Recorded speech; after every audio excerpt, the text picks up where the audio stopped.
There is a new football team that is set to take the field in 2027 in North Dakota. We'll talk about that. The NAIA decides not to vote on 5 seasons of competition. And hey, which one have we decided is going to be worse? If it gets below 10 degrees, where I am in Oklahoma, or if the Seahawks blow this lead and don't go to the Super Bowl. We'll talk about all that and a whole lot more tonight here on College Football This Week. And if you're watching us right now, maybe you have another screen going on. I don't know. I don't have the other screen going on right now, I promise. But Mrs. Midwest Sportsnet is watching for me. So 31-27, that's the last I saw. Welcome to College Football This Week. Joey McWilliams along with Doug Gann. And we have a special guest with us tonight. And, Coach, before we ask anything else, Coach Chris Stutzreim, who is the new head football coach for the Bismarck State Mystics, is getting ready for its inaugural season. Well, you know, it's a program that's been on hiatus. We'll just say that. But, Coach, really quickly, Doug has said that it's supposed to be 18 degrees tonight in Louisiana, where he is, right there in the middle of the state. Hey, My frigid forecast 18. is, frigid. My forecast is 8 degrees here in southeast Oklahoma. What's it look like in North Dakota? Do we even want to ask that question? It's been, the past 3 days have just been like everywhere, it seems like across America, way below average. We're supposed to be back up in the 30s tomorrow, which is a pretty normal day in January. Wow. It's been pretty cold. And of course, right when we have a recruiting visit from kids from all over, let's get it around 0 degrees. So, but it's been good. My parents live in Southwest Oklahoma, and they're hunkered down. And I know as well as you do, they don't know how to handle that down there. So the cities are shut down for weeks. It definitely is something. Coach, I know you're familiar with this part of the country, having spent a lot of time here, not only where you're from, but also coached in the western part of the state over there as well, southwestern Oklahoma. Let's talk about your new gig. Congratulations on that. You spent 7 years in Montana at Rocky Mountain College, but now you're taking over as the program at Bismarck State is being revived. And that goes along with the fact that the school has gone from a junior college, its first year now in the NAIA, competing in the Frontier Conference, but bringing back football as well. Congratulations for the new opportunity. Oh, I appreciate it. It's been a whirlwind. I enjoyed my time at Rocky Mountain College, and I owe a lot of gratitude to their administration. Jeff Malby, who hired me, was the athletic director, and then Jim Kleeman, who was my most current athletic director, and owe a lot of gratitude to them. Loved being over there, but I'm really excited to be here at Bismarck State. It kind of started. Everybody always asks me, like, how did this happen? What was going into it? And it's never one thing, right? Just like anybody who looks to, change careers or change jobs anywhere in America or anywhere. It's a handful of things, right? And I just felt like it was the right time to make a move. Knew the conference really well. And when I heard Bismarck State was adding football, like every other coach, when they come into your conference, you go, okay, how do I recruit against them? How do I try to beat them? And, the more I looked around, it was, boy, how do I get this job? And really, it was tough to leave Rocky. A lot of great memories there. The kids are phenomenal, so that's always tough. But sometimes you just make a decision that you hope and you think is best for you, and sometimes you got to be a little selfish, and that's okay too. I understand. It actually is, and I appreciate you saying that. Well, I'm trying to represent tonight with the Bismarck State green going on behind me. That's the ramifications of that. Coach, then with that thought in mind, new program, I don't know, have you ever done this before? And where are you in the process? The good news, I would imagine, one way or the other, is the fact you have a year with which to work. But is that too much time? Are you antsy, with some of these recruits to get out on the field? Where are you in the process right now?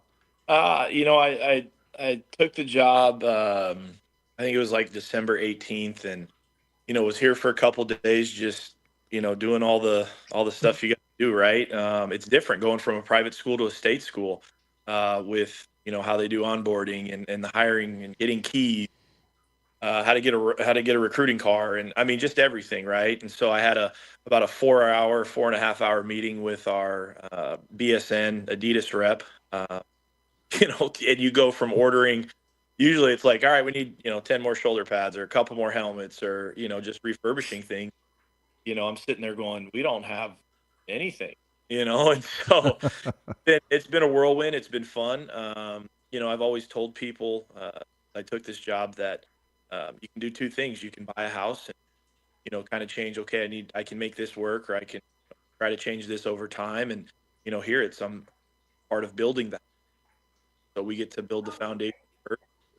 Um, but it's been everything. And who knows, right? Who knows if you're doing it right? I've reached out to some coaches that have started programs or revived programs, however you want to word it, and talk to them about, hey, what was successful that you did? What were things maybe would have done differently? And they've been great about it. A lot of good feedback, and so um, been everything, right? From equipment to talking with people on campus, educating people, that maybe haven't been around football in their career on a college campus. So a lot of meetings, and you just kind of go piece by piece. Obviously recruiting is number one right now, but it's from how are we designing our locker rooms? Stadium's already here. And so we're excited about it. It's been a lot of fun, and been able to hire a couple coaches, right now. And who knows, I'm probably going to be, weirded out and a little bit uneasy when fall hits, right, on Saturdays. Yeah. What am I doing? Um, but it's been good. It's been a whirlwind to kind of go each and every direction, but I've really enjoyed it so far. Coach, what does the first Wednesday in February look like for you this year? National Signing Day is right around the corner, and I know it's a year away, but I've seen several folks posting that they've got offers from me already. Is that for a year away? Is it what's going on there? No, so when I took the job, I told the administration, and they've been, I mean, it's been amazing. They've been supportive. What can we do for you? And I said, I want to bring in a 2026 class for a couple of reasons, right? Number one, I don't want to go into the Frontier Conference with 110 18-year-olds. And Yeah. but so we wanted to bring in a class. We're going to bring in a class of 30 to 35. The National Signing Day anymore, I don't even know if that means right. I mean, it's kids are signing, kids are committing all over the place, but we'll bring in a class of about 30 to 35 freshmen. And then next spring, next December, January, uh, we will be bringing in about 30 transfers. And then so heading into spring ball, next year, 2027, be at a roster of about 70, 75 guys, and then bring in another class of 2027. So hopefully when we step on the field, we've got a good mixture of some sophomores, redshirt sophomores, juniors, redshirt freshmen, freshmen. Um, and then the business side of it, right? For a school, I'm sitting there telling them, I'm going, hey, uh, it it's not good if you just bring in everybody in one or two classes, Right. because it Mhm. happens in 4 years. You got one or two classes that are leaving. But also from a player standpoint, if I go in and there's five quarterbacks and we're all freshmen, well, somebody's one and somebody's five. And so you start looking around at those things. And so it's been important to bring in a class. And what we've been telling the guys, I'll always speak from the heart. I'll always be upfront and honest with them. Hey guys, you're going to come in. We're going to practice. It's not going to be a 2 hour normal practice. It's going to be probably an hour. We may have 5 to 6 O linemen. We may have 60 linemen or a couple quarterbacks. And so obviously we can't, bang heads and get after it for 2 hours, but we're gonna practice, tackle. We're gonna do all those things this fall, lift, run, school meetings. But I think it's a great opportunity for kids to get ahead in the classroom. And also, you think about freshmen. There's a small percentage of true freshmen that play any level of college football right away. Right. Mhm. And so you want to come here and you won't lose a year of eligibility. But to these kids, coaches, guys, we get to do it all day.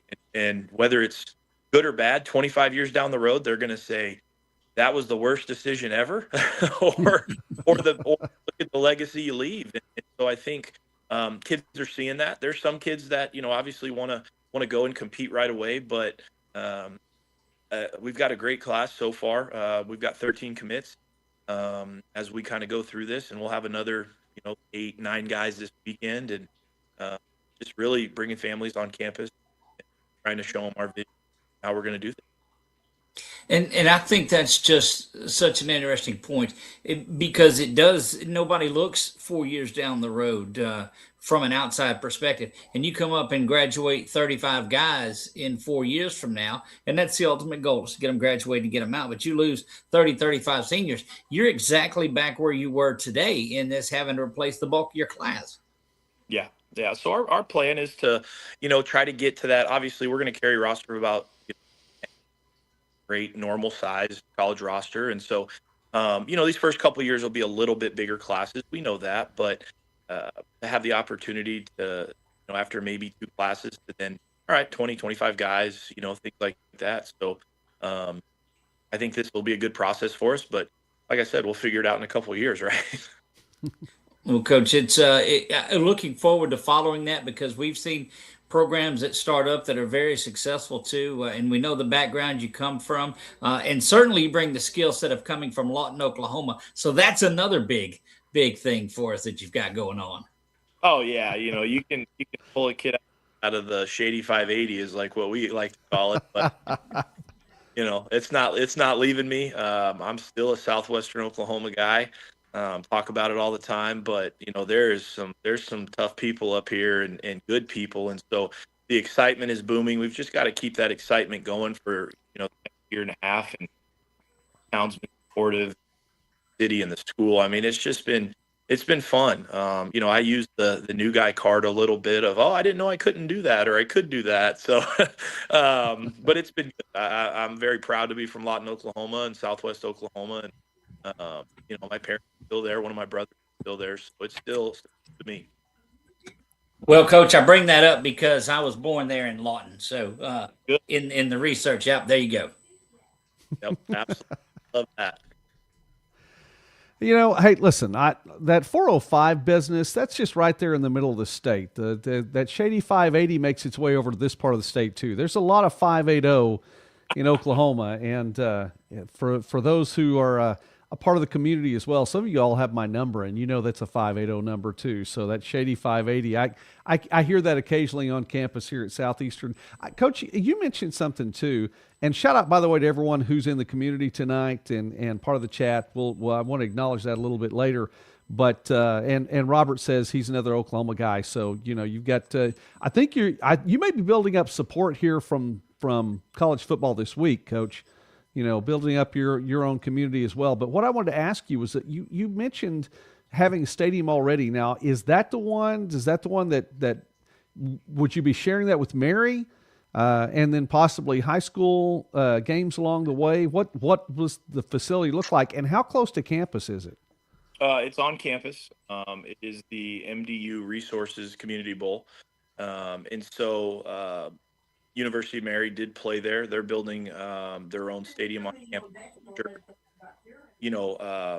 I think they're off of it this year, maybe next year, things like that. But it's a beautiful, sits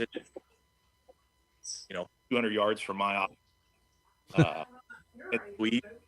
Great locker rooms. They just put in a new video board sound system. They're putting down brand new turf and a track this after state track for North Dakota here at the end of May. But and I actually enjoy that high school play there. They do youth football there because what's better than saying, hey man, where you kicked that game-winning field goal or scored that game-winning they come do that in college. So I think it's a great way to incorporate the high school communities, our college community, to really put together a great stadium instead of kind of having some average, 3 or 4 average ones. So it's a great, phenomenal facility already. And then on campus, we're building the Babendick Center. That'll be done early to mid-April. It's a $40 million basketball arena, volleyball, wrestling. And so, it's booming. This place, it was junior college, 10 years ago. And it's the best of both worlds. You get a polytechnic institution. So you're able to get everything from getting your CDL to a business degree to engineering to all these things. So, a lot of benefits for it. And really what I like is being able to tell kids, hey, this is something that you can get a meaningful degree here and use it in the real world. And there's a lot of different things really loving. All right, Coach Doug, was there anything else you wanted to check with him about tonight? No, and you covered a lot in that last little bit of it because when you jump in, football carries such a huge price tag on it. And just as you talked about, from making a big 50, 60, 70 shoulder pad order from BSN or whoever it is that you use, helmets and all of these things. And I just wonder, has this been going on for a while, or where's that influx of money come from? Well, not from me. So that's been good. But, when you're talking about the job and you're talking about, what are the resources going to be? How's the budget going to be? Things like that. Right. They have been supportive 100%, and this sounds bad to say, but, every coach goes into looking at a job and says, hey, here's kind of the non-negotiables and here's the things we have. And I knew we had to do this, try to do the right way. There's some schools that absolutely have to have football to be able to survive. We know that, whether it's small schools, it's reality. But I don't think, there's 4,300 students here already. And so I think this is a place that wants football, doesn't necessarily have to have. And they've been very supportive, and it's not my money, and when it's not my money, I know how to spend it really well. But they're definitely doing it the right way. And, as I'm sitting there with our Adidas rep and BSN guy, I'm seeing the prices and I'm going, oh, this is big money. But, so the administration has been phenomenal and supportive, and that's been great. And we've just got to keep that going. And I really believe we will. Well, and that's the good thing about it too, is that you come into it with an administration and a city that is behind you. Because if you're having to limp into it, boy, that sure makes things rough. But it sounds like that the Mystics are prepared and ready to go. Yeah, I truly believe so. And like I said, there's some things that I was able to hire 2 coaches right now, full-time coaches. We'll hire 3 more, here in a few months. And so I understand the sides of it, but it'll be a great staff. It'll be a full staff, and we'll finish out with graduate assistant, in December of next year for next spring ball and things like that. But like I said, it's been fun. It's been challenging. It's been long hours, but that's what we're here for, right? And make sure we do it the best way we can. So I'm excited for it. I can't say that enough, and just the support here and from our president, vice president's athletic director. I mean, it's been a great month, and we're just excited to get more kids on campus to show these amazing facilities, from the education department to classrooms to meeting rooms to locker rooms to everything. Awesome, Coach. Well, it was great visiting with you. Yeah, I appreciate it. Yeah, Coach, and we will, as Doug said, we're going to follow along. We'll definitely be promoting as much as we can in 2026, but when 2027 rolls around, we want to keep up with what's going on, and obviously we'd love to get to visit with you between now and the summer of 2027 again, so that we can continue and maybe help out a little bit more along the way to let Bismarck State make sure its presence is known online and people know that's a good place to stop by. It's a good place to do a campus visit. Maybe not the weekend of January 25th, but other than that, well, we had guys on campus this week, 7 for 7. So I tell. If they say, hey, Coach, it's really cold here, I'm going to go, well, if you want to play in the NFL, I'll just tell those scouts that you don't play in cold weather. Oh, yeah. It's a couple of cold weather games today, playing for a trip to go to the Super Bowl. So, yeah, absolutely. Coach Chris Stutzreim, thank you so much for taking time with us today. We really appreciate it. And it's a privilege to get to have you on. I'm thankful that you took time out of your Sunday night to visit with us here on College Football This Week. Yeah, I appreciate it, guys. I appreciate all that you do for NAIA football, and you guys do a tremendous job, and you guys stay warm down there and make sure you stay off the roads, because I know how those get. Absolutely. Hey, listen, I'm planning on another day here in the house. We have enough food. Good. We'll do it. God bless you, Coach. Have a good night. All right, you too, guys. All right, Doug, we get to let him go, and what a privilege it was to get to visit with him tonight. A Sunday night visit, especially with NFL championship games going on today. I mean, not bad at all for him to stop by. I'm glad he did.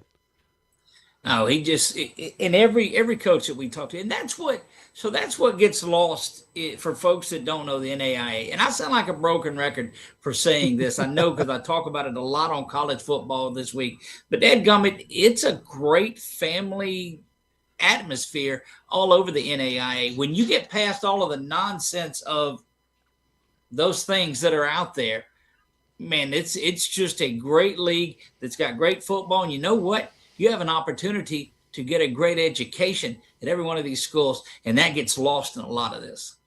It sure does. Man, it's all right to be a broken record, Doug. That's okay. We'll talk about a lot. Hey, let's get to the community here really quickly. Shout out to a lot of folks. Colton stopping by tonight. Appreciate Colton stopping by. One of my favorite current college quarterbacks, and good to get to see him up there. Matt, I think we put this up here. We'll put it up. -18 tonight.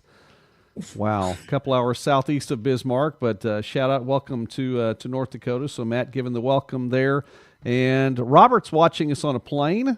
I know you had a chance to visit with Robert personally this week. He made his way into Louisiana. How about that? He did. He came down and he tried pork cracklings, and he had chicken cracklings, crawfish pies, boudin balls, and all of that was just on his way out of town. Now, the trick is you buy the chicken cracklings by the pound, all right? And so he got a pound, and it's a long drive. It's a long drive to where he got back. And he says, I bought a bag, and it should last me my entire trip.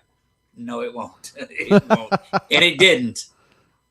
Oh, that's funny. Well, he's flying out tonight, so I hope he doesn't lose too much of the signal. Shout out to Charles.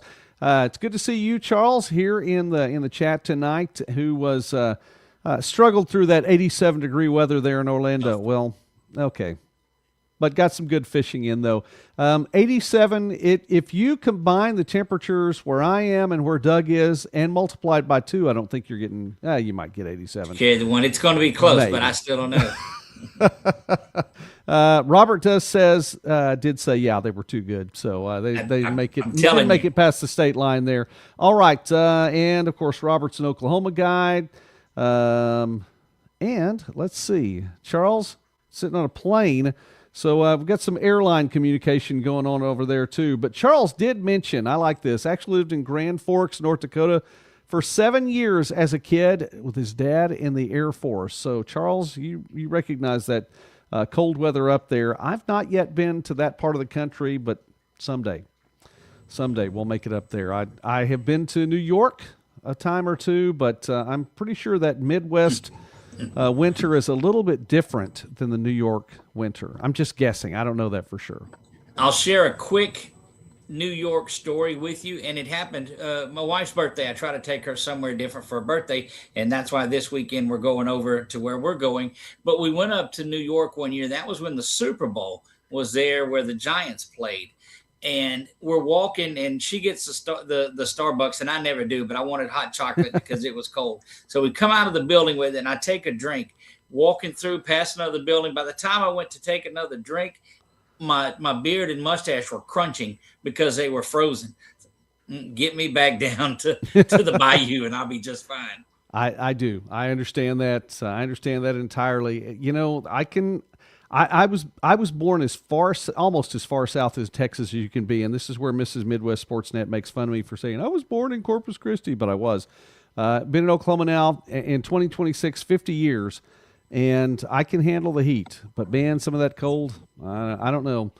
God put us in certain places for a reason, and I think there's a reason why I'm here right now. So anyway, all right, let's get into some football. And one thing, and I didn't put this in the notes, I apologize, Doug, for this one, but now a 12th team has its head coach, Eastern Oregon. The Mountaineers have announced Solo Taylor as the 13th head football coach there for Eastern Oregon. So a shout out to him. We'll talk about him a little bit more this week, but I did want to point that out. That is news from this weekend. So there have been 14 openings in the NAIA football head coaching positions, 12 of them now filled, and we are waiting to see what happens in Langston and at Campbellsville as Coach Jake Russell made his way down to Southeastern. Speaking of Southeastern, they have new coaching staff there, and it's just something I noticed. Coach Mike Canales, who was there for 3 seasons. During the Adam Waugh era, I believe, has been let go there. New offensive coordinator and quarterbacks coach there too. So we can talk more of that as the season goes on. But I did want to mention those things in particular, and one more coaching position.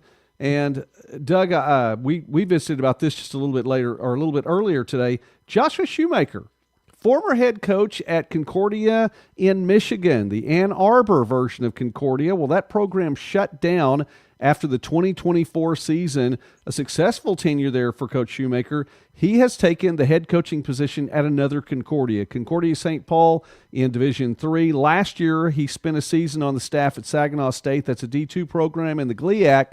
Going to D3 now, so he's kind of experiencing all levels of college football. But a shout out to Coach Shoemaker there for the new opportunity. Shoemaker. I've had him on my channel a couple of times, and as soon as that came out of my mouth, I realized I may not be pronouncing that correctly, and I really try to get pronunciations correct here. Look, that's the number one thing you learn in Announcer School 101. Day one is get those names correct, especially on the high school level that we do a lot of, because Grandma watching from somewhere. You're going to get roasted for that more than you do anything else. You're not even kidding. And I'll tell you something else, Doug, about that. And this is year 26 now of broadcasting for me. And getting a lot of things. I haven't done as much high school lately. I've done a lot of high school in my career. And I've done more college lately. And here's the catch on that. I do my best to get these pronunciations down before any game, college, whatever. But if I slip on one of those SIDs have my number, and I'll get texted in the middle of a ball game. Hey, Joey, yeah, that's not right. You need to fix that because we're getting calls here at the college. I was okay, sorry. But the way to handle that too is, and we say that jokingly, but give us a pronunciation guide with it too. SIDs. So there. That's exactly right. All right, Matt. Okay. Let me clarify something, because Matt's exactly right. I need to find out. I thought it was Concordia St. Paul, and if I'm going to pull this back up here, because Concordia St. Paul is D2. That's Northern Sun. And so, yeah, I need to find out, did I type that in wrong? He got a Concordia job, that's for sure. But you're exactly right, Matt. They are D2. Part of that central region. And on a side note, the Central Region in Division II, I know, Doug, you probably don't care much about D2. You've got your hands I don't know much about it. I NAIA. won't say. Okay, you don't know much about it. There we go. Right. You care about it, but may not know much about it. I didn't want to put words in your mouth. I do a lot of D2 stuff, and the Central Region, that's going to be the toughest region, period. I mean, and all sports. That region is incredible. 8 regions throughout D2, and you get your whole regionalization with the way the tournament comes around, into the season, stuff like that. I think coming out of the Central Region in some sports is almost as tough as winning the whole thing. Goodness, that's another one of those things that we'll grow and look at, because I'm telling you, and I don't hate to sound like it, because I do. The more that I see this non-Division I football. And growing up in Louisiana, growing up in SEC country, I mean, that's what you're indoctrinated with when you're born. And let me tell you, the thought process is out there is that's the only thing around. But there are folks that are throwing rocks at D1 now because of what D2 and what D3 and NAIA are doing. Yeah. That D2 championship was phenomenal once again. Ferris State coming rolling in this one, but Harding getting back with that fantastic ground game. And then you kept hearing about Ferris State all year long if you follow the SEC, because of Trinidad Chambliss and the run. And they very nearly made it to the national championship game. That's correct. I'm trying not to fuss about that takedown in the end zone that wasn't called pass interference. I'll leave it alone right now. Update from the NFL. My Seahawks currently with a lead still, 31-27, but the Rams have the ball in about 4 minutes left. So for those of you who wondered if I was keeping up with that, the answer is yes. Absolutely. Well, very yes. As a longtime Saints fan, we have no love for the Rams and that move in the playoffs that should have sent the Saints back to another Super Bowl. But I digress. All right, so we're halfway through this first hour tonight, Doug. if we were going to go more than 1 hour. Let's get to a couple of things news-wise really quickly.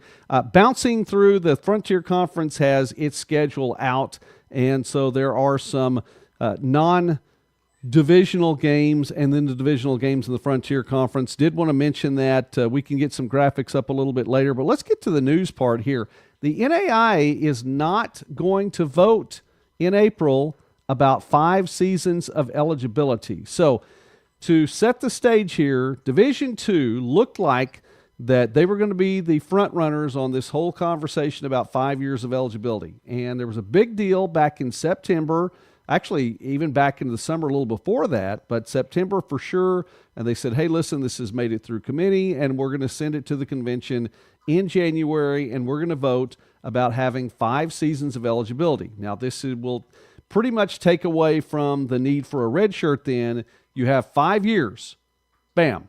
5 years. You play one down, that's a year. Doesn't matter. You throw one pitch. Let's bring them all in the sports. You run inbound a ball to somebody, that's a season. You have 5 years to get 5 seasons in. That's it. D2 waited until 2 days before the vote and punted. And I think that the students had something to say with it because there was news that the SAAC, the Student Athlete Advisory Council, make sure I say that right, was saying, listen, let's look at this. So they actually I'm not going to say they did. They punted to 2028. And so that's going to be back on the docket maybe. So it looked like the NAIA would say, okay, we're going to be the front runners here and we're going to, vote on this. Well, Doug, whether or not it passes, that's almost irrelevant at this point because now we're just saying, no, we just don't even want to vote on it. And I'm curious about what that means. I don't have an answer to what that means, except that it's not going to be a yes or a no. It's going to be we're not going to talk about it. So that's been taken off the table for April's convention. I think that you probably got a lot of backlash because we talked about what it would do with roster size and what it would do with kids coming up, and that's already been a fiasco. And it wouldn't surprise me if the high school ranks had a little bit of pressure on it as well, because you've got recruiting has already changed the way that it is in the landscape of the portal and this NIL and all of those things. And if you allow a 5th year and you've got people that are in there, and you made this point yourself, what do you do with those kids that are coming up that 1 year if there's not room for them? Yeah, I'm curious about how all that comes down. I'll give a little bit of programming here. We'll have an opportunity on Midwest Sports Net this week to get to visit with one of the NAIA football coaches, and I know that he has something to say about it. So tune in Monday or Tuesday, and I always hate to give away exactly what's going to happen till it happens. So I'll make sure that we actually get that interview in. But tune in Monday or Tuesday, and we're going to get to hear from someone in the trenches about this who does have some opinions. And I'm honest, Doug, I mean, I have some opinions, but I'm just – it's when it doesn't go to a vote at all, okay? So is it going to pass? Is it not going to pass? That's fine. But now Division II and the NAIA both have said we're not even going to look at it. So – I'm just curious, and I think maybe in upcoming weeks we'll find out a little bit more about what that means. I just want to address it. Here's the thing to look at, and it's going to be interesting to get that coach. And I need to have a sit down with Coach McLaughlin here at LCU and visit with him as well. But we have an opinion on it. They have a career that is on there, and how it affects them. Maybe something we completely don't see in there for every division to just say, you know what, we're not going to fool with it right now. Yeah, I'm just curious because it seemed like it was such a push, and then all of a sudden it's not a push anymore. So, which is, and sometimes, Doug, that's just cooler heads stepping in. Everybody gets excited about something. There's momentum. Let's make this happen. And then, there's a change last minute. There's also the fear of illegalities and somebody coming in and saying, wait a minute. Now, what if we get sued from somebody else that doesn't have this or didn't get their red shirt and get their 5th year, and now everybody's getting their 5th year? And let me tell you, the legal system has caused a lot of things to really lose a lot of common sense about them. And I hate to, but it is what it is. Yeah, that is true. I will go back and mention something that we said last week as well. And again, this carries no legal weight, but the Division I coaches did vote unanimously at the AFCA that they were pushing for a 9-game window for redshirt as opposed to the current 4-game window for a redshirt season. And if that happens, that's in essence a 5th season anyway. But again, that's not something that Division I has passed, so there's no weight to that. So, please don't take that out of context. But the coaches were pushing for it. And anyway, just something to mention there about that. We will talk about that here on Midwest Sportsnet for sure. Hey, by the way, Doug, yes, let's take an opportunity. Shout out to everyone. Appreciate everyone being in the community tonight. Those of you who are watching even on an airplane tonight. I don't know if we've had too many airplane viewers, Doug, before, but now we do. So that's kind of got cool. his head in the clouds. His head in the clouds. We encourage you, stop by, subscribe to the channels, both my channel at Midwest Sportsnet, Doug's is 446 Sports. But Doug, what's going on the channel this week as we take just a brief time out during the middle and we'll talk some more football? Look, on the 446 Sports side of it, of course, we transition as NAIA softball is just around the corner. I think they're 5 or 6 days away from that getting going, and we will cover the Red River Athletic Conference in depth. We make a big push on softball and baseball, primarily softball throughout the end of the season. And so you'll start to see a lot more of that on our channel, interviews with coaches. We got to go out to practice at LSU 8. And they are one of the top 2 or 3 teams predicted to make a run for the World Series out in Georgia in softball. So you'll start to see a lot more of that, as well as any commitments. I know on National Signing Day, which is officially the day, we'll spend some time out on the campus of LCU and just talk about things that are going on there. So these next, 10 days or so, going to be a lot of fun.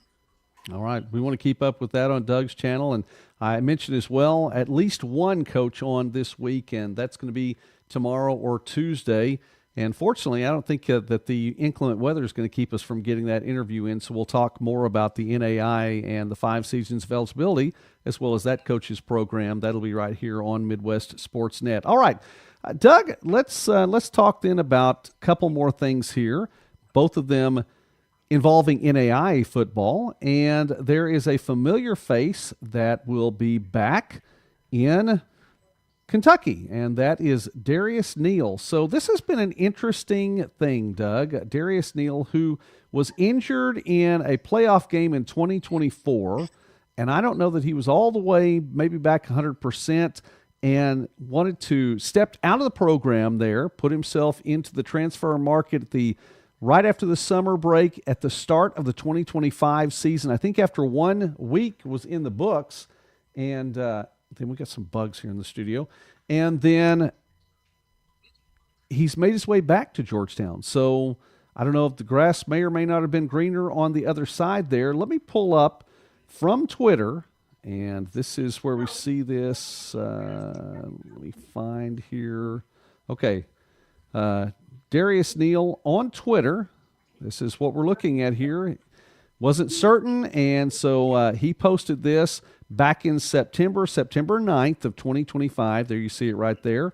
Suffered an ACL tear, and it caused him to miss a substantial portion of the football season. So he made the decision to transfer, not one he made lightly. He's graduating in December, so he made this decision for his football career moving forward. That was in September. Now you move forward just a little bit, and let me get that out of there, and let's go on to the next one here. Did not seem to make any headway there, and so this is in December, posting these numbers, and a lot of numbers. This is, of course, something that he had posted there a little bit earlier, reposted. Boy, those are some good numbers, Doug. I mean, those are some really good numbers. 2-time All-American Offensive Player of the Year in 24 in the Mid-South Conference, 3-time All-Conference player as well, and only 1 fumble lost over that time. Some pretty solid numbers, but it's still, nothing going to change right there, and so we'll bring that one back down. And then this has come around this past week, and I think the folks in the Georgetown area might be excited about this one. He says, hey, let's finish the mission. And Coach Perrin also reposted that on Twitter /X, whatever you want to call it. We're still calling it Twitter here. Yeah, how about that? So he made his way back home, and that Doug, that's something we talked about. That doesn't happen all the time. No, and what you'll find more often than not is that spot's been taken by the time you get back. Now, is it somebody the caliber of Darius Neal? Most times not. Most times not. You're right. You welcome him back in, but you'll find a lot of players that don't have those Darius Neal type of numbers that there's not a spot for you anymore. That scholarship's been given to somebody that the coaches say wanted to be here. And I'm not saying I don't know Darius' situation. I don't know all of it, but I just know that sometimes these coaches say, look, we're not waiting around. We're going to move on. Mm-hmm. I think there are young men that don't get the best advice. And, sometimes if you're a, let's see, QB2, and someone tells you, well, you can be QB1 somewhere else, you might not be QB1 somewhere else. Not every team is as stacked as Alabama used to be, to throw that D1 reference out there. Alabama, their twos or their threes might very well start at some other school. Could very well be in the NFL.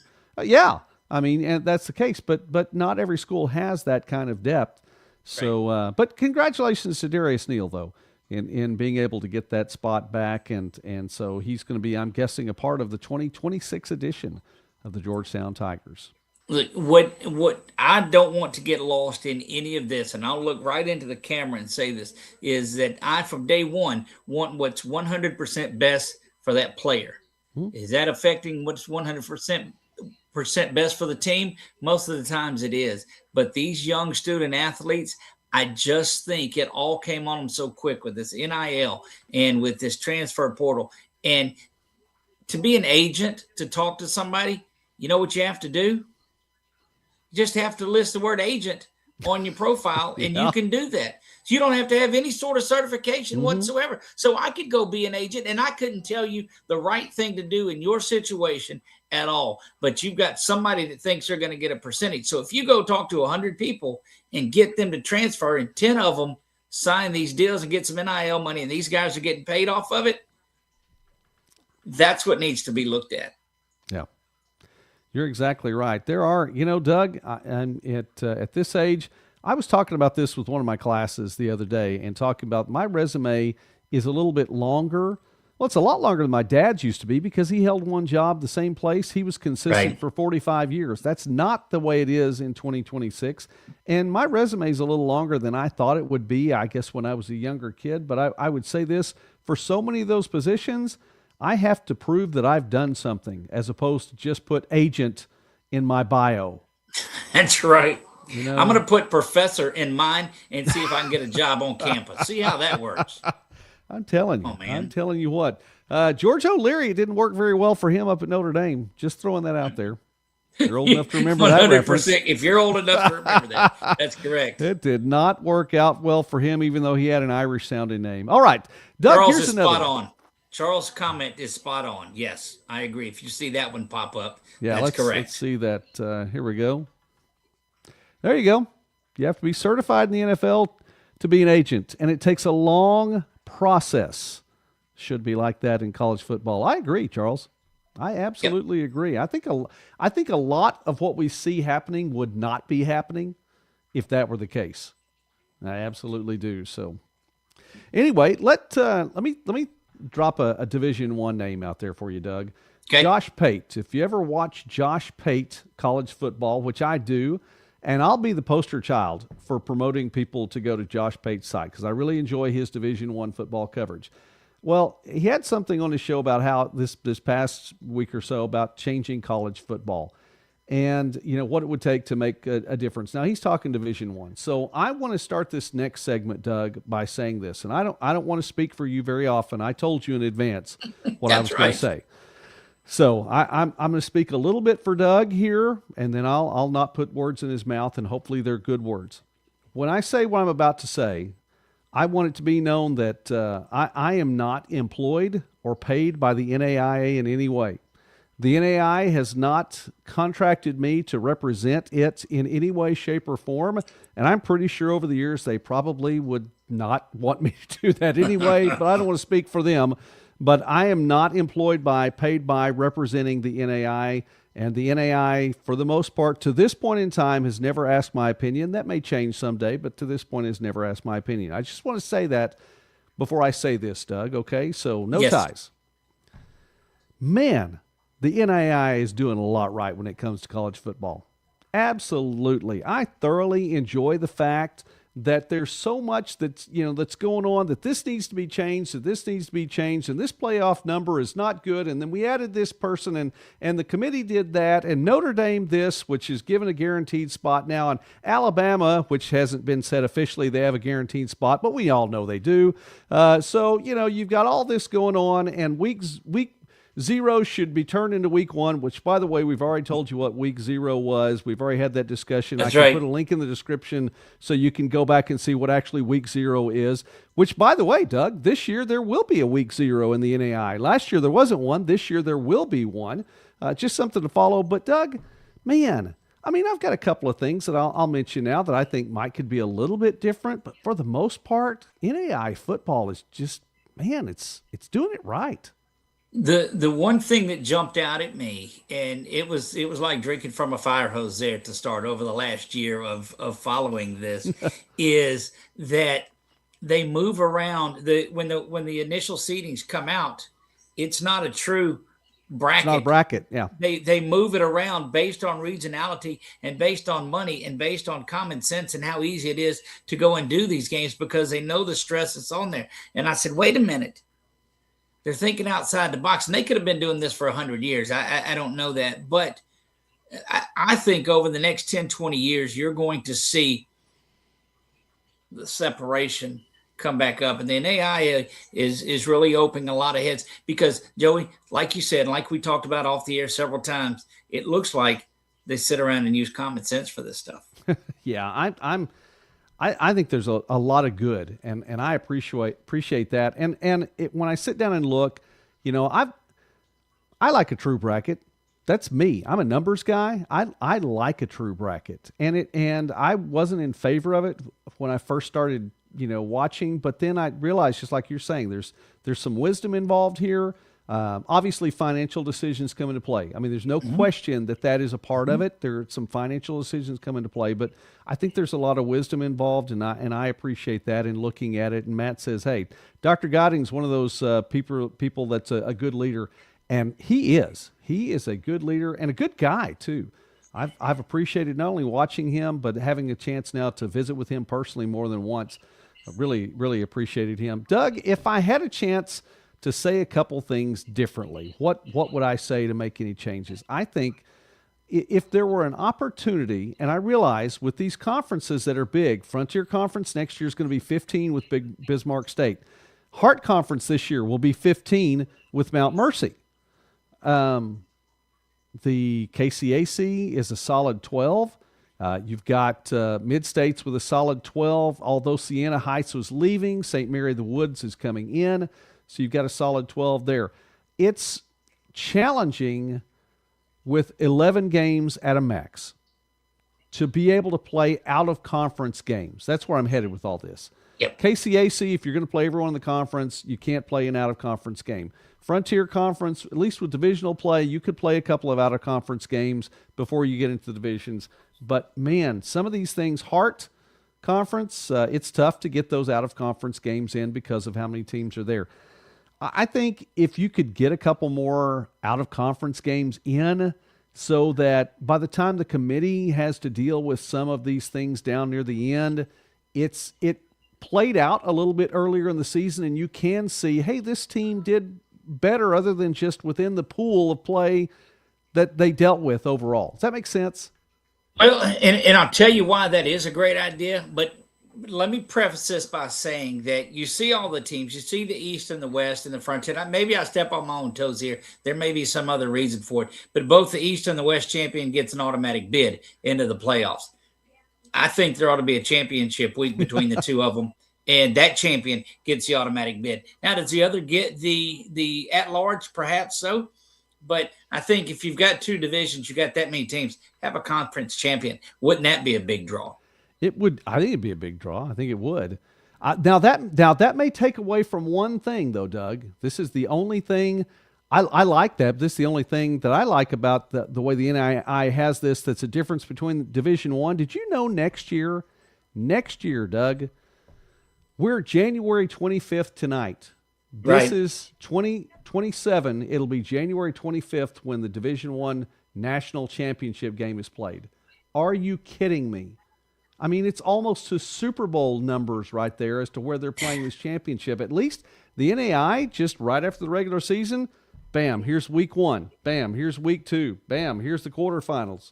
Yep. So they're getting through and they're getting done a whole lot more quickly. Now, if we were to say, hey, listen, everyone plays in week 0 and we push the schedule back a little bit, and it's not that week might 0. allow for it. Then it becomes week 1. It's week 1. Because, well, and again, you have to go back to Rule 17.11.4 in the NCAA manual.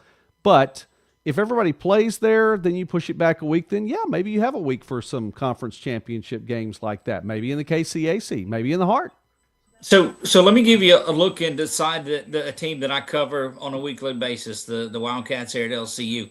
They play 3 out-of-conference games because the Sooner Athletic is not a huge conference on there. And so they get an opportunity to play Northwestern State University in Natchitoches. They get an opportunity to play Southern, who head coach is Marshall Falk. So that's going to be a lot of fun out of conference. And they're going to get to play ETBU, which rekindles an old rivalry. Well, you know what that Southern and Northwestern game have in common? They're Division I schools. Yeah, they are. Money. So there's money. There's some money involved in that, and so these budgets for whatever it is, for the pads, for the travel, for all of those things, it's not covered on a gate all of the time. When you've got 800 people or 1,500 people at your game, that doesn't cover all of the travel that you have to do in something big like a trip out to Arizona to go out there, or the things that they have to do, 2 trips to Oklahoma. And so it gives you an opportunity to almost double your budget for what you're doing. And it's just cool to see these local kids that played at the same high school together. One went D1, one ended up NAIA. They get a chance to get on a even playing field and like they say, just run what you brought. Go out there and play. And that's what the exposure part of it is so good of getting out of conference. Yeah. You know, by the way, there's something all 3 of those teams that you mentioned have in common as well, Doug. Do you know what all 3 of them are or what they're not? Besides playing LCU. All 3 of those schools are not NAIA schools.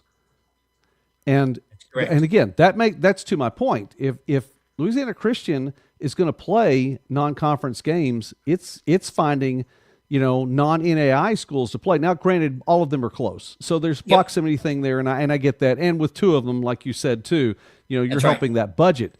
But you mentioned something I think is huge here. So consider this along the way. You talked about a trip to Arizona. Yep. There is a school in Arizona right now that has a very good program in OUAZ. Yes. Lost 1 game this year and didn't make the playoffs. Yep.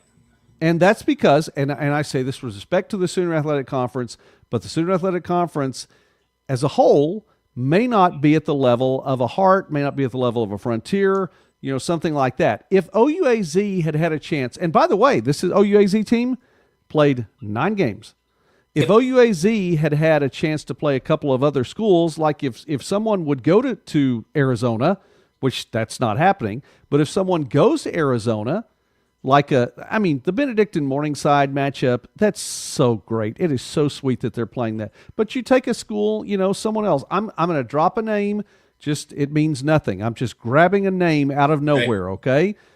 Take Concordia, Nebraska. How about that one, Robert?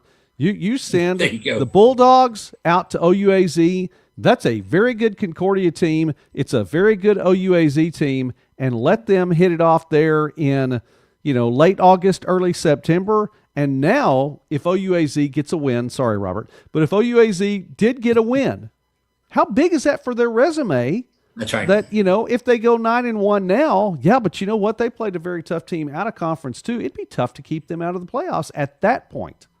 But you bring up a good point about the Sooner Athletic Conference and just their 1 bid. until things change there and they start winning a first-round playoff game, whoever the representative is out of the Sooner Athletic Conference, you're not going to get a second team in, because the league, when they're in this committee and they're talking about it, well, the champ's not winning the game ever. And yes, and then so why are we going to go down to the team that didn't win the conference? Yeah, you have to win that game once you get there. And again, Doug, I live in the Sooner State. This is my footprint. So, I'm not saying anything with disrespect. I want to see something good, but that would help go a long way. Tool Envy in the house tonight. Glad that you made it, Tool Envy. That's right. Thanks for showing up. We appreciate that. Best profile pick at all. He's got McLovin on the profile pick, and I just love the movie. Well, hey, listen, Tool Envy has a secret identity. So that's what's there, Doug. I've been sworn to secrecy on his secret identity too. So he's got to have McLovin on that one. Final from Seattle, just in case you didn't know. Did you know? I did. My Seahawks are going back to the Super Bowl. There you go. How about that? Congratulations to the Hawks. Very happy about that. I don't know if 2 weeks from tonight we're going to have a live show, Doug. I'm just saying. We're going to put that out there right now. We may or may not have a live show now 2 weeks from now. Look, congratulations on that. I'll save my pick for later on. We may have to do a Saturday night show before that, or a Sunday afternoon show just to do that. We'll sit around and we'll talk about all of that. That's fair. But Tool Envy's got it made, and he's his last comment on there. That's correct. That's okay. Correct. I need to bring that one back up there. There we go. Wants to say in secrecy. I get it. That's fine. Doug, is there anything, and I know we talked about this will be our final point for tonight, in talking about all these things, which, by the way, we've hit new coaches, 5 seasons. We'll get to talk about that here a little bit more. My take on this, we're moving everything forward anyway. Yes. I think if the NCAA changed Rule 17.11.4 and pushed everything forward and said what we now call week 0 is week 1, that might help a little bit for Division I. I don't know that it does anything for NAIA except for giving you that opportunity for your conference championship game. Correct. Other than that, I'm not finding a lot of things that I would do different. I think that there's so much in place right now, and it has a college football feel from week to week. The conferences actually are in proximity of one another. You don't have Rocky Mountain playing Georgetown. That's correct. Unless it's an out-of-conference game. Look, it's such a great thing that the NAIA does. I'd love to see them do that. But it makes every single week matter in the NAIA. Because, look, if you don't win your conference, there was a 3-way tie for the conference champion 2 of the last 3 years in the Sooner Athletic Conference. 2 teams get left out that are conference champions that don't go to the playoffs on here. There are teams that have tremendous years. Look at Ottawa from a year ago. Tremendous year. They happened to just not have a great night that final night. LCU went out there and took care of business. But every week matters in the NAIA, no doubt about it. It does. And it honestly, at this point, and again, since we made the comparison to Division I, in Division I, it doesn't as much anymore. That's right. It just doesn't. I mean, not every game matters. People would say they do, but they don't. And we have OUAZ as Exhibit A without question on that one as to how much every single week matters, especially depending upon which conference that you're into. And you get some of these things too. Last 2024, Doug, you had a very strong Concordia team, 8-2, didn't make it. Very strong Northwestern team, 8-2, didn't make it. That's right. That's right. And that's what, I mean, when you've just got the 4 at-large bids on there, man, it's difficult on it. But in comparison to what you'll see on that D1 slate, it's not what you did unless you're undefeated. If you're undefeated like in Indiana, and they proved that they belonged there and went out and got a great semi-pro team to come in and go win this national championship. It's Doug at MidwestSports.net. Just no. It's what you can. No. But it's not what you've done this year. It's what have you done the past 50 years, and are you going to sell a lot of tickets? And whatever they're doing, their stadiums are sold out. And this is the only knock that I'll have on what the NAIA has done. There were maybe 2,500 people at the national championship game that we went to, and in Division I, they're selling tickets for $2,000-$3,000 if you get in there late. And you could say what you want about the people that are selling them for that, but it's the people that are buying them that still allow it to be sold like that. But as long as it's big money, that's what Division I is going to be. Come down and enjoy some real football in Division II, NAIA, and Division III. What a soapbox I'm on tonight. Well, that's fine. You can bring the soapbox up there as long as you're not sending them to my email with your statements. That's all right. Matt says Exhibit B is Dakota State. And so I would say yes. And I was on the Dakota State train all year long. From week one, week one, take that back. Week one surprised me, and Matt Schwartzler is probably still singing the praises of that Dakota Wesleyan win over Dakota State in that one. But from week 2 on, I had Coach Anderson's team, and I really do think that was something there. And I agree with you. Fort Worth's a great place to watch a game. Absolutely a great place to watch a game. I'm going to throw this one up there really quickly. NAI's excited. Just a few out-of-conference games causes so much speculation. You just know who's good. You don't know who's good until the playoffs. Right. I'd love to see a little bit more, speculation. I think it'd be great to have that out there. So anyway. If we're not going to do the 5th year, let's expand the playoffs. Yeah. Well, they got it to 20 teams. It was 16 for a long time. They got it to 20 teams, and 20 teams out of 96 this year. That actually is a video that'll come out this week too. 96 teams in the NAI. So that is just slightly more than 1/5 of your league that gets to play. Right. Not bad. Not bad. Matt brings it up only because I was on the train. I was on the train.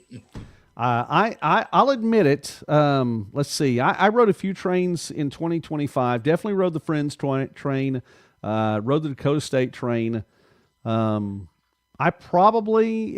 at least had tickets for Concordia's train there in Nebraska. Seemed like there was one more.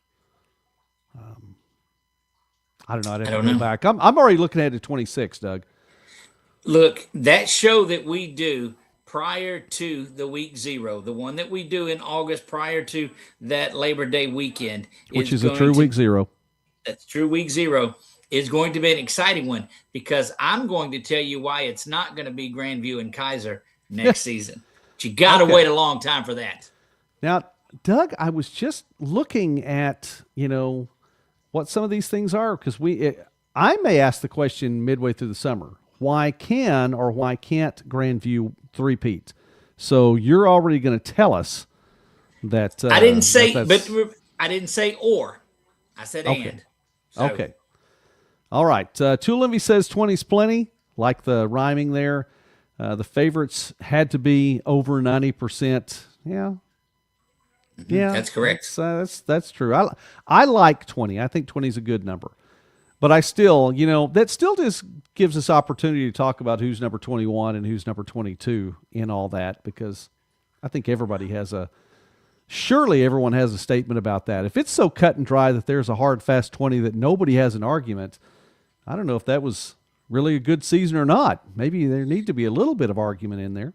Look, that's what gives us jobs. That's what gives us things to do and to talk about and to get wrong and have to talk about again about why we were wrong on there. My only look is not my only take on this by any means, but I'm just looking ahead again to see who team 98, 99, and 100. And when we get to 100 teams in the NAIA. Well, yeah, that's right. We know for sure it'll be 90s, or excuse me, unless schools close. We know for sure it'll be 97 in 2027, so we're headed for that century mark in the NAI. Doug, closing remarks here as we've gone past the 1 hour mark. Did I mention the Seahawks are going back to the Super Bowl? Just checking. Way too many times, yes. Okay. You absolutely. Go Seahawks, and look, I'll give you my thoughts on that too, and I am an NFC guy, so stay tuned for what our pick is when it gets down a couple of weeks from now. But man, I'm pumped. We're getting closer and closer to signing day, and when everybody's on campus and you get to start your spring practices not too far down the road, I just absolutely love this time of the year. I love year round. I love what we're doing here all year long, and man, this is going to be a lot of fun. Signing day is 10 days from today. Keep that in mind.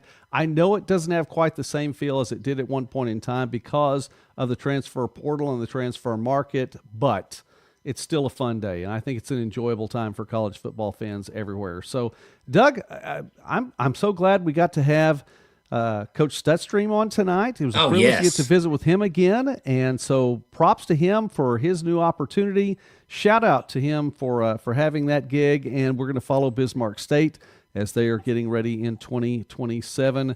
And let's see. I can't wait for you to unveil who your coach is going to be that gets into the trenches on this 5th year. Yeah, I'm excited. It should be out tomorrow, but we'll see. We'll make sure. Are Minnesota fans going to root for Sam? I hope so. Tool Envy's right. They should. They should root for Sam. Okay.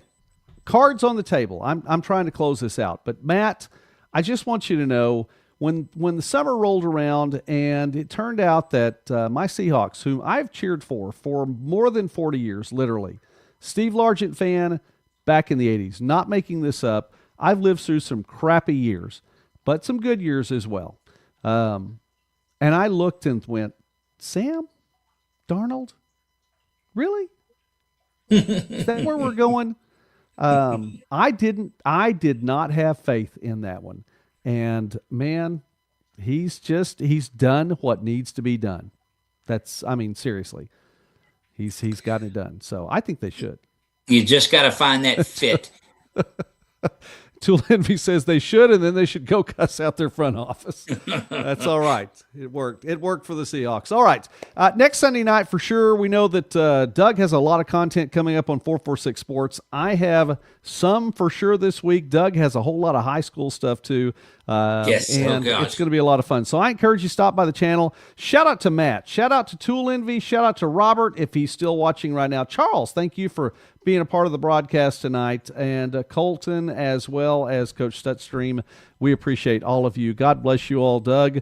I appreciate getting to visit you once again. Sunday night again, next week for sure. Who knows what happens in 2 weeks? We'll wait and see. And don't forget, I'll bet both Doug and I will have some content about signing day on Wednesday, 10 days from now. Tool Envy. Appreciate you, Tool Envy. 446. Yes. So there we go. All right. Be watching for us in the future. In the meantime, for Doug Gann, I am Joey McWilliams. God bless you all. Have a great night.